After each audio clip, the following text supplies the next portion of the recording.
Asian games में wrestler Bajrang Poonia की हार से देश को एक मेडल का नुकसान हुआ। ऐसा कहना है बजरंग पूनिया के प्रतिद्वंदी रहे विशाल कालीरामन के परिजनों का।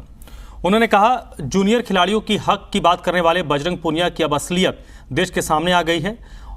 क्या कुछ उन्होंने कहा है वो आपको हम सुनवाते हैं।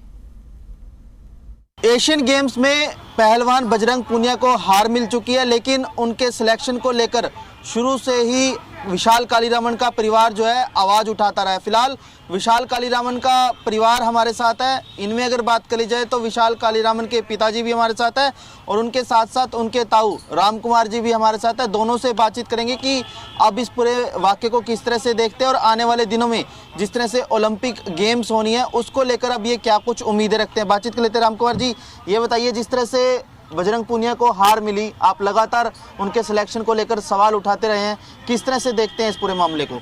ये हम शुरू से आवाज़ इसलिए उठा रहे थे कि भैया आप फिट नहीं हो, जो प्लेयर फिट नहीं होगा 2 मेडल नहीं दे सकता, वो देश को आनी होगी।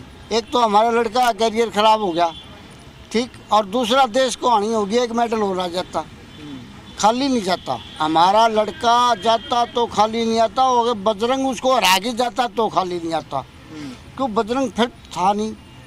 वो इसलिए ट्रायल से भाग रहा था इधर। हमने करोड़ों रुपए का इनाम भी रखे, पंचायत भी करी, भाईचारा में हाथ भी जोड़े, उसके घर भी गए पंचायत ले लेके। मतलब जो रास्ते अपना सकते थे सारे रास्ते हमने अपनाए।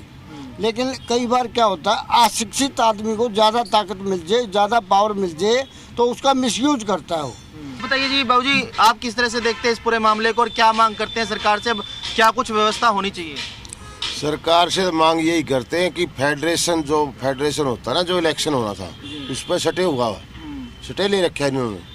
मैं ये चाहता हूँ कि सटे तो हटाना चाहिए जल्दी से जल्दी, और फेडरेशन का इलेक्शन होना चाहिए, जिससे मतलब फेडरेशन का जो अध्यक्ष चुना जाए वो इस कुर्सी पे बैठ सके। कोई भी हो, चाहे जो जीत के आएगा वही तो फेडरेशन का अध्यक्ष बनेगा। ये सटे लेके बैठ गए। ये हमारी तो सरकार से ही मांग है, जल्दी से जल्दी सटे हटवा जाए इससे और फेडरेशन का इलेक्शन करवा जाए।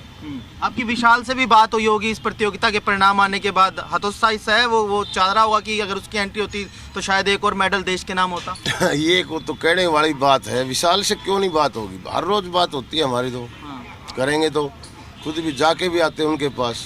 बोला पापा आप निश्चिंत रहिए, कोई बात नहीं, अभी मैं मायूस नहीं हुआ हूँ। मैं अभी आपको कुछ करके दिखाऊंगा। जब ये ट्रायलें होंगी उन ट्रायलों में मैं जवाब दूंगा। तो बात तो यही है विशाल की। तो कुल मिलाकर ये दोनों परिजन हैं विशाल कालीरामन के।